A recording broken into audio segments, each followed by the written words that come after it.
Robbins Barstow was a lifelong, passionate advocate for whales. During the 1970s, 80s, and 90s, he produced a series of documentary films about the plight of whales and the global movement to save them.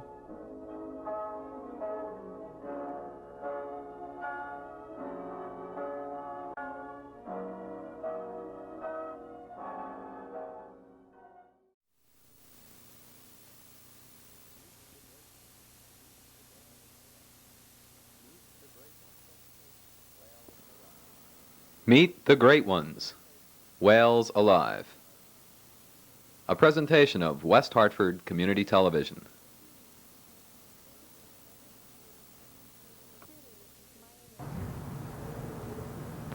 Greetings, my name is Constance Kelly and I'm the aquarium curator at the Science Museum of Connecticut, located in West Hartford on Trout Brook Drive. With me this evening are two very special friends of the Science Museum who would like to talk with you a little bit about what they call the new era in human-cetacean relations, which we are now entering at this time. The concept is whales are alive. Don Sineti is a carpenter, folk singer, and also a whale artist. He is the president of the Cetacean Society International. Dr. Robbins Barstow of Wethersfield, Connecticut is a retired educator, filmmaker, and also an author.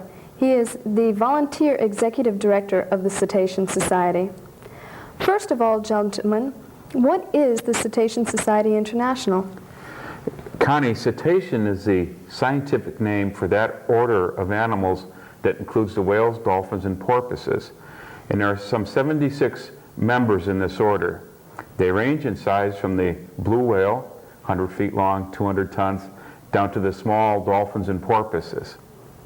I see. The Cetacean Society is a small but very active organization, all volunteer, made up of people who have a real concern about the cetaceans, the whales, dolphins, and porpoises, really around the world. And we're committed to trying to find ways to preserve and protect this wonderful form of life that shares our planet with us. We have our volunteer headquarters are in Wethersfield, Connecticut, but we have volunteer representatives in over 20 different countries around the world. I see. Now, outside of my museum, there's a life-size replica of a sperm whale that's made out of cement. Did you have anything to do with the construction of that model? Yes, indeed, Connie. It was back in 1976 when, again, the volunteer members of the society constructed Connie, the ferrocement sperm whale. It was the year before that the activities of the society led to the naming of the sperm whale as Connecticut state animal. Now we put in over 5,000 hours of volunteer labor over a whole year building this as scientifically accurate as we could, because it's 60 feet long, 18 meters, but this is how big male sperm whales grow to be, and a whole class of 30 kids can now get inside it. And we think it's one of the, well, they say it's the world's largest lawn ornament that you have there in front of the Science Museum, Connie. Now, you call it Connie. Where did that name come from? I know you didn't name it after me. For Connecticut and the state, and being the state animal, seemed a name that fit. Yeah, C-O-N-N is the abbreviation for Connecticut, so we just added a Y. And we did actually name it after you, Connie. You were named first, and it was named afterwards. That's true. Tell me, what do you mean by a new era in human-cetacean relations? Is an example of this, Connie. In 1976, when Connie was constructed by members of the society, thousands of sperm whales were being killed, as well as other species of whales also. And we're very happy to say that in 1988, the commercial hunting of sperm whales will no longer continue. And this is a species that has been hunted for hundreds of years.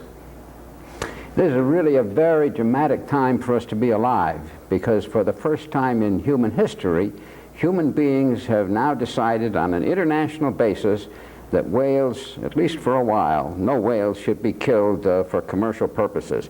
One of the things that our society does is to send delegates to the annual meetings of the International Whaling Commission, which is set up by a treaty, and they're the ones that set quotas for how many whales. And it used to be 50,000, 60,000 whales a year that were being killed.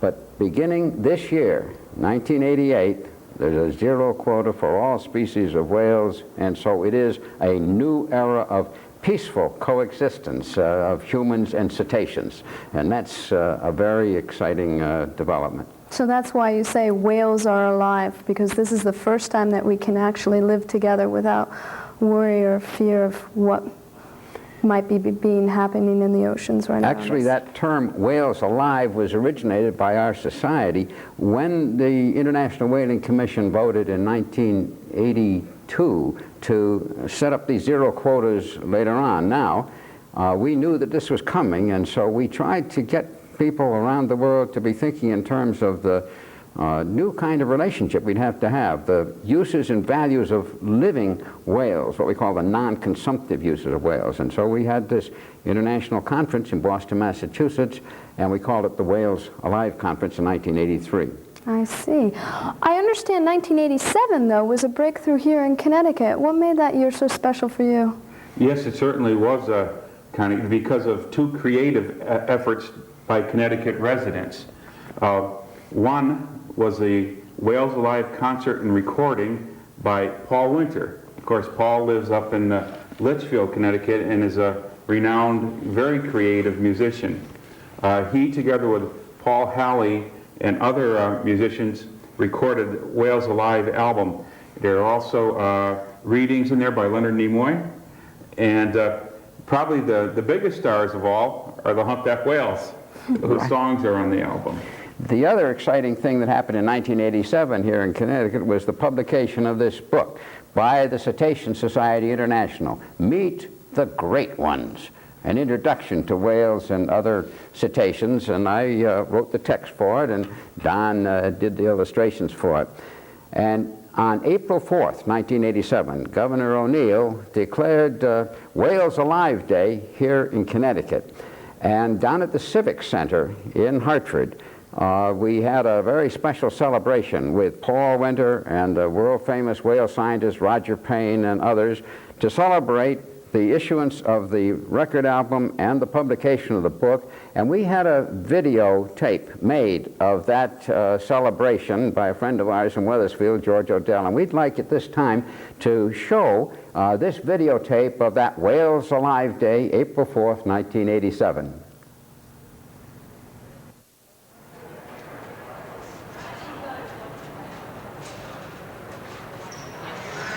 Good morning, everyone. Today, April 4th, 1987, is Whales Alive Day in Connecticut. We'd like to invite all of you to gather around here for a very special celebration. Celebration in honor of the issuance of a brand new record album by Paul Winter, called Whales Alive, and the publication by the Connecticut Cetacean Society of a new book, Meet the Great Ones, an introduction to whales and other cetaceans. I'm Robbins Barstow, the volunteer executive director of the Cetacean Society International, which has its headquarters in Wethersfield here in Connecticut, but we have international representatives in 19 different countries around the world, because saving the whales is a worldwide cause. We are most fortunate to have with us today, in person, two really outstanding human beings on the world scene.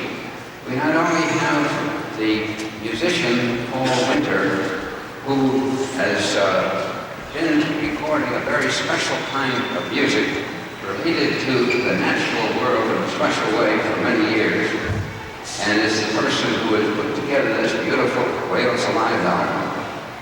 But we also have one of the world's leading whale scientists, Dr. Roger Payne, who lives up in Lincoln, Massachusetts, but whose home is really the entire world. He has just come back from an important meeting in the Seychelles in the Indian Ocean. And he has studied whales all over the world. And he is here today to tell us a little something about the background of this new album and how it is that the whales themselves have contributed to our understanding of music and to the wonder of life here on Earth. I'd like to introduce at this time, if I could, Dr. Roger Payne.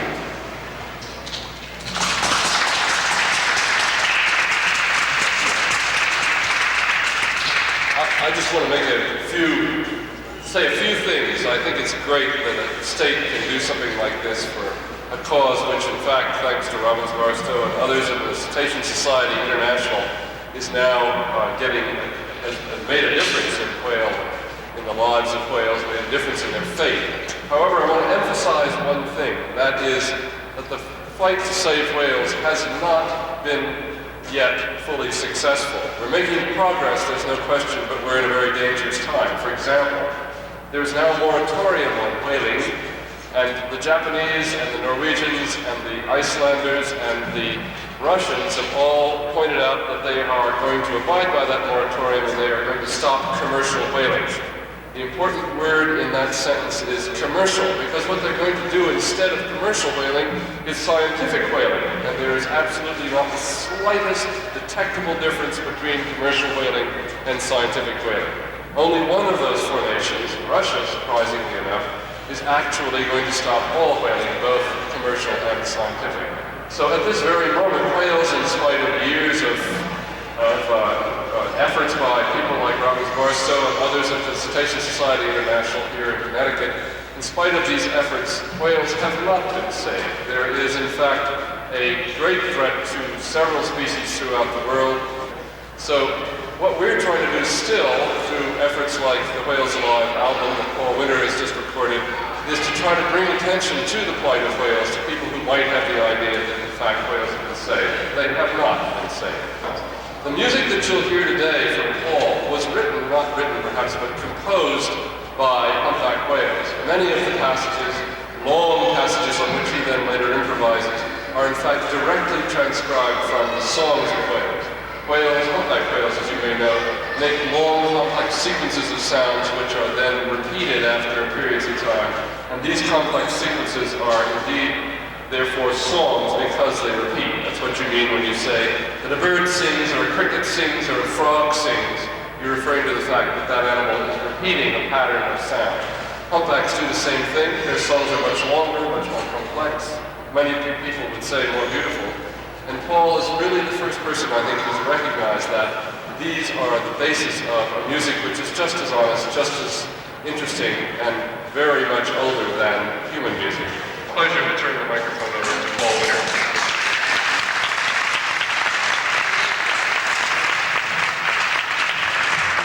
Thank you, Roger, and thanks to all of you for being here.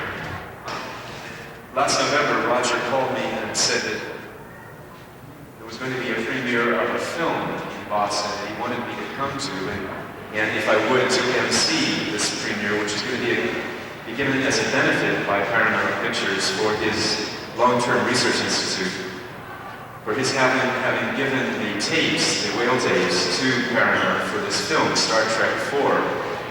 And I was a little skeptical because I didn't know much about Star Trek and didn't really understand how that fit in with whales, but because I trust Roger so profoundly, I came. We were both overwhelmed by the integrity and the intelligence and the warmth and humor of this film, their sensitivity toward whales. And that night, we sat up almost till dawn talking with great enthusiasm about the fact that we felt that this film could perhaps bring about the end to whaling in the world.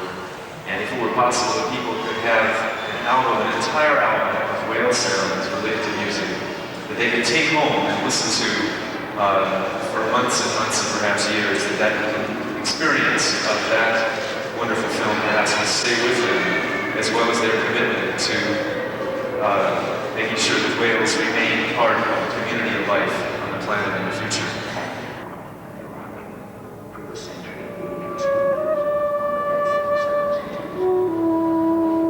And through the salt, and in the tropics, one of them grow massive, strong fire like clouds.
we've felt strongly tied to Leonard Nimoy and Star Trek IV ever since it began. Well, now, how does this tie in with your work with the World Wildlife Fund? Well, the World Wildlife Fund is one, I guess, the major supporter of the Long-Term Research Institute, and of course I have a position there. I'm a research scientist at the World Wildlife Fund. World Wildlife Fund now has been helping tremendously with this Whales Alive record and getting the word out on it, and the record, thanks to Paul Winter's generosity, will receive the lion's share of the artists' royalties that come from the Whales Alive record. So that will go to a good cause. The World Wildlife Fund will then use that to support the work of the Long-Term Research Institute as well. I've enjoyed your work. I hope you come back to Hartford someday and play at someplace like St. Peter's. You played here once before. You brought Paul Halley with you. Yeah, we did. Yeah, because your show is so wonderful when you have the full complement, when you have the organ as well. I we agree. can't all go down to St. John the Divine. Yeah, that's right. Well, this is for you, both of you? Yeah. Tell me, Bob and Mary. Mary and Bob. Well, it celebrates a turning point, as I think the Star Trek IV movie does as well, that we're finally growing up and that we've matured from the era of Save the Whales to a new one called Saved by the Whales, in which we realize that they have great wisdom and teachings that can perhaps help human species get back on the right track. Do you expect this record to have international circulation? Well, it will. The European edition will be out in June. We're going to the Soviet Union with Leonard Nimoy at the end of June to present the film there and talk to the Soviet record company Melodia about the release of the album, which they've already indicated their interest in. Oh, that's great. I didn't know that. They had a segment on Warhol. Yes. Recording stage. Very interesting. Now I see what you meant. That's really There you are, son. Most honored, Robin. Okay, wonderful. And people who know all these whales as individuals. So even though I've probably seen as many whales as anybody alive, when I go out, just about the time that I am pretty sure that what I'm seeing is, okay, this probably is a humpback whale, the people on the boat will be able to say, oh, this is a humpback whale named George, or something like that. We're interested in many natural causes. We're interested mostly in species that live for a long time, so that to study them enough to learn anything at all about offering them some kind of meaningful protection probably requires maybe even as much as human lifetime. We're talking about animals like whales or rhinoceros or elephants, animals with long, long lives, where you have to have a research project lasting in the field and learning about them for many, many years. It gives the picture's depth just listening to it now. Tell me your name. It's Ed. Just Ed. Yeah, that's fine. Send it right here. What was the main purpose of your visit to the Soviet Union? We're working on an album about Lake Baikal in Siberia. Oh, that's right, yes. The world's deepest and largest freshwater lake, in which will feature the, hopefully the sounds of the Baikal seal, the only freshwater seal in the world. And so we want to see if we can create some music that will celebrate the beauty of wilderness and wildlife in the Soviet Union, to let people here know that there is great beauty in that country and that the people love the earth as we do, so that perhaps we can all come to regard nature as a common ground for peace. Wonderful.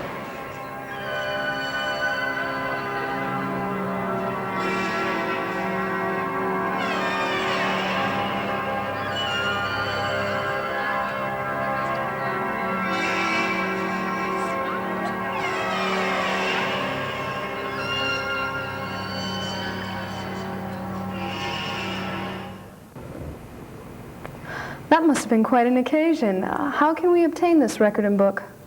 The record kind of can be obtained at most record stores and outlets of that nature. It's called Whales Alive with Paul Winter, and it's a Living Music Records. And the book actually is available in bookstores around the Hartford area. It's available at the Science Museum of Connecticut in your own shop there, and at places like the Mystic Aquarium or the Mystic Seaport and up on Cape Cod. We're trying to put it in places where people that might be interested in going whale watching can secure copies of it. And it also can be ordered by mail for $6 from the Cetacean Society International at our headquarters in Wethersfield. I see. Now, as an educator, I read this book recently, and I found it invaluable because it's not only for adults, but it can be interesting for children as well, and it gives a very simple overview of what whales and cetaceans are. But in particular, like you said, it's very handy for people going on boats and encountering whales out on the ocean, because they have an easy reference to look up what the whales are and find a little bit more than just what their name is. They can actually see a little bit of the history of these whales and their life and so forth. How did you come to write this book? Wow, it was about 10 years ago that Rob and I first discussed the possibilities of Meet the Great Ones. And we felt at that time there was a need for a book of this nature, and 10 years have come and gone, and a number of books have been written about cetaceans.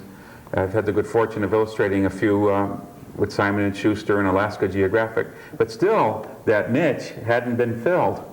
And actually the way it finally came into being, Connie, was through what we refer to as desktop publishing. I have 3 children that all use computers all the time, and when they finally showed me that I could print things out from a Macintosh computer on what they call laser writing, I realized here was the way that we could get this book out.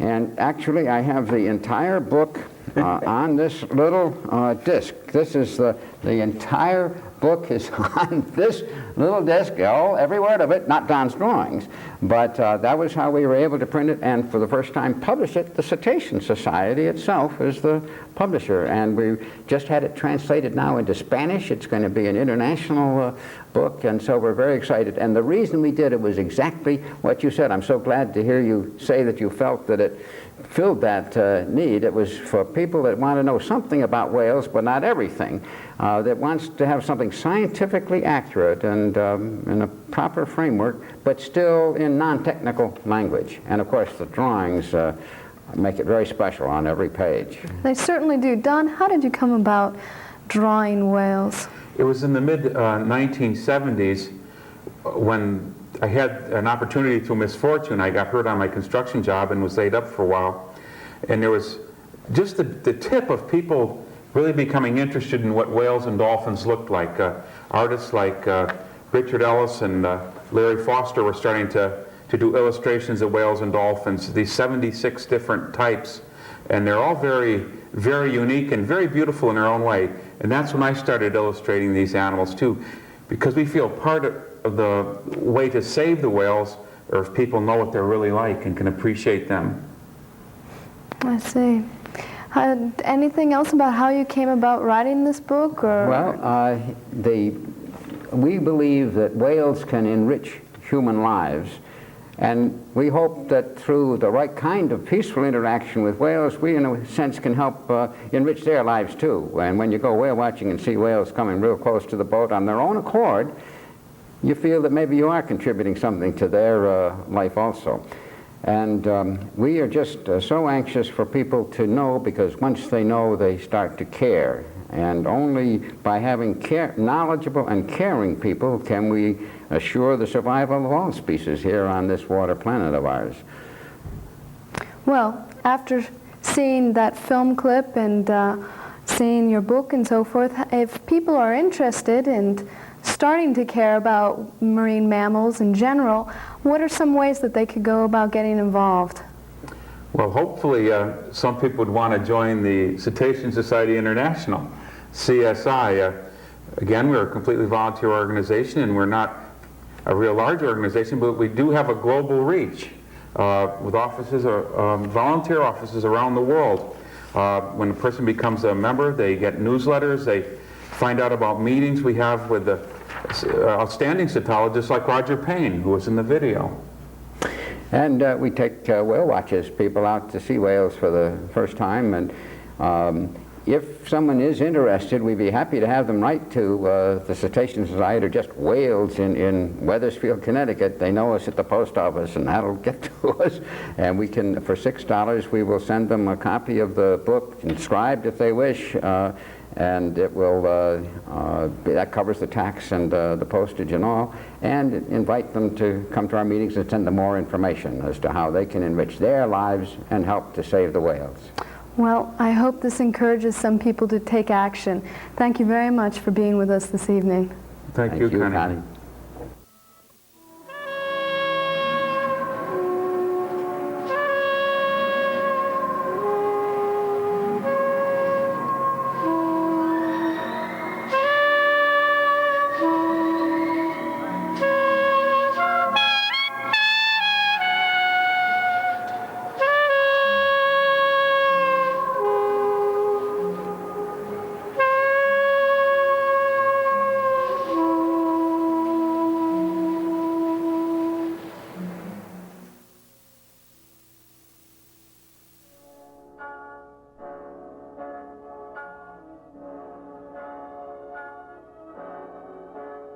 More of Robbins Barstow's whale documentaries are available on the BTA Films channel on YouTube.